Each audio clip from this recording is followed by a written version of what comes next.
everyone, and welcome back to my YouTube channel. So, if you have been following my channel for a while, you might remember that a long time ago I did this kind of like mini-series where I would answer people's questions that they're asking about writing on Twitter mostly.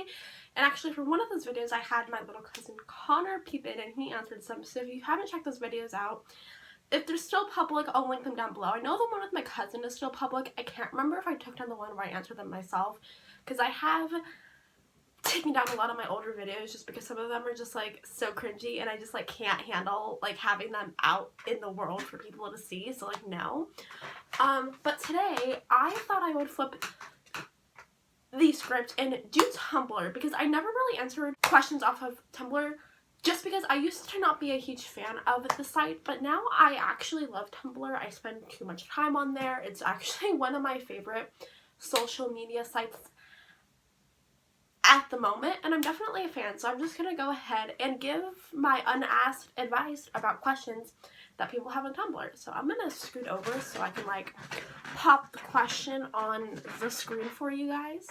So this first question is very long, so I'm not going to read the whole thing. I'm just going to read the last paragraph of it, just because I feel like you really only need the last paragraph. But basically, for context, this person is a cis writer and they want to write for a trans MC, and they're just kind of wondering about advice on how to do it right. So this user is saying, I overthink a lot and I don't know how to even begin writing perspectives different from my own, but I want to try. However, I don't know if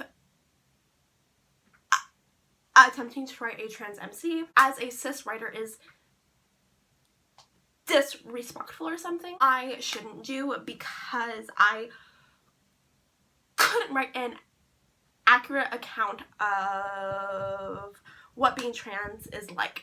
So basically there's a lot to think about here, and this is a very complicated topic that you will have to do your own research on. So in my opinion, I think that it's completely fine if you as a cis writer want to write a trans MC. It makes me so happy that cis writers are actively trying to include trans characters in their stories.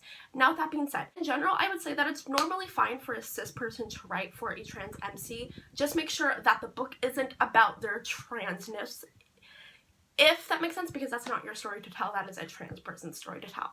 So the next question that I found is also kind of a long one, so again, it will be up on the screen right here if you want to read the whole thing. But essentially this person wants to know about what you think about swearing in fantasy writing. So for me personally, if you watch my channel, you probably already know this, but I swear a fuck ton. Example A. So in all of my books there is a fair amount of cussing. I mean, I don't think that it's too over the top or anything, but I feel like a lot of people cuss, especially when you're writing for adults like I am. So I just don't think there's anything wrong with adding in cussing.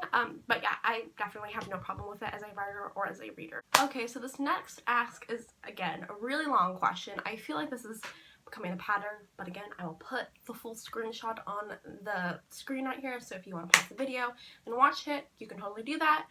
So for this one, they are asking about writing in third person and showing the thoughts of the MC without writing it in italics. So there is this common misconception with third person point of view that the only time that you can show a character's thoughts is through it in italics. Hi, France. But honestly, that's not really true, and it wouldn't really be like, I don't know, it just wouldn't work very well for many stories, because honestly the majority of the narrative is essentially your MC's thoughts, so it's not specific to just the italic. But I would say that if there is like a specific thought that your MC is thinking, then yes, you should probably put it in italics. However, comma, most of the time you don't really need to, because it can kind of just be expressed through the narrative. So while you definitely can put their thoughts in italics, that's typically kind of just expressed through the narrative of your book, if that makes sense. If you guys would like a video like more about that, I could probably do one, so comment down below. I could do more research on it. But yeah, as far as I'm aware, that's usually how it works. But if I'm wrong, feel free to correct me in the comments, because I'm not always right.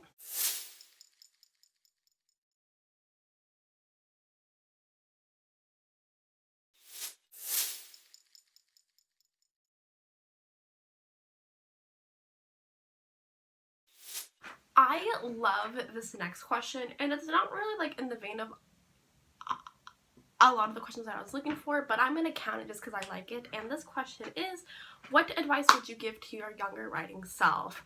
I don't know, I just love the idea of just like thinking back to like when you first started to write, thinking about just like, I don't know, just kind of like what you could have done differently. I definitely wasn't the best writer when I started. I do eventually want to do a video of reacting to my old stories, because I used to post books on Wattpad. Yeah, so they are all drafts now, so you cannot find them anywhere, thankfully, because they were absolute shit. But yeah, really bad. I think my advice I would give myself is to don't be afraid to branch out, because I think that for a really long time I was writing fan fiction for like 3 or 4 years, I think. And don't get me wrong, there is absolutely nothing wrong with writing fanfic. I have done it, and a lot of other writers have done it.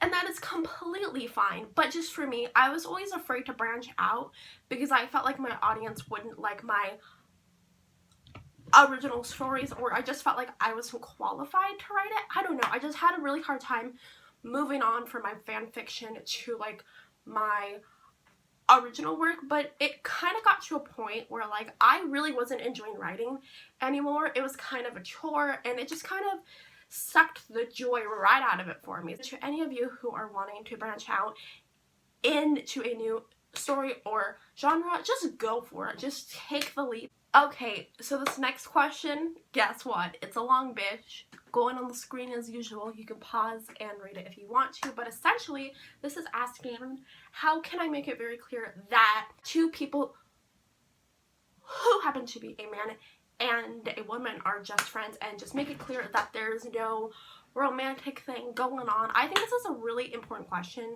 because I think a lot of the time people can feel pressured to like have their characters get together when they're friends, even if that doesn't really make sense for the story. But I think I would just say to try and just remind yourself that this is a platonic relationship. So there are certain like, there are probably certain things that your characters wouldn't do that they would if they were dating. Hi, hello, it is post-editing Kylie. I haven't had to like insert a clip in a video like this in a while, but I felt like with this point I didn't really get my point across, so I just wanted to retake this one bit.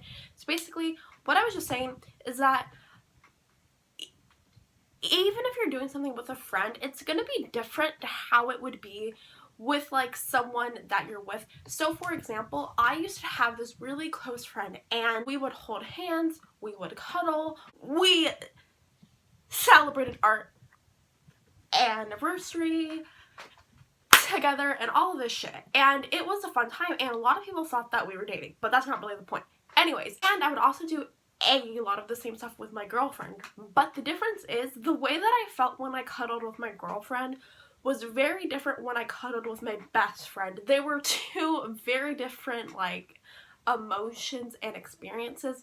So I think something that's worth noting is that even if two friends are very intimate with each other, that doesn't mean that it's going to be a romantic type of intimacy, because platonic intimacy does exist, and a lot of friends are really affectionate with each other. So I think it can just be important to think about just like navigating this from like a friendship lens, and remembering that these two characters are friends, so that the way that they're experiencing like certain moments is going to be different versus if they were lovers. And I think that can just be something that can be really helpful. So I hope this made sense. Hopefully I didn't ramble this time. Okay, so this video is already getting really long, so the last one that I'm going to answer is, can you reference a show in real life in your book? So this is what most people will call a pop culture reference, and for the majority of the time I wouldn't recommend for you to do so, just because honestly I think that a lot of the time it's not relevant at all, and a lot of readers including myself, get really annoyed when a book talks all about other books, movies, and TV shows. I don't know what it is. I think that it's just something that's very irritating to a lot of readers, so feel free to include one or two if you want to. I personally would never include one in my books, but that's just a personal thing. But I would just say that if you are going to mention one, mention it once or twice, and just make sure that it's relevant, because I think the problem I usually have with pop culture references is I feel like they're not ever relevant. That is it for my answering questions I found on Tumblr video. I don't really know what I'm going to be titling this, but I guess we'll find out.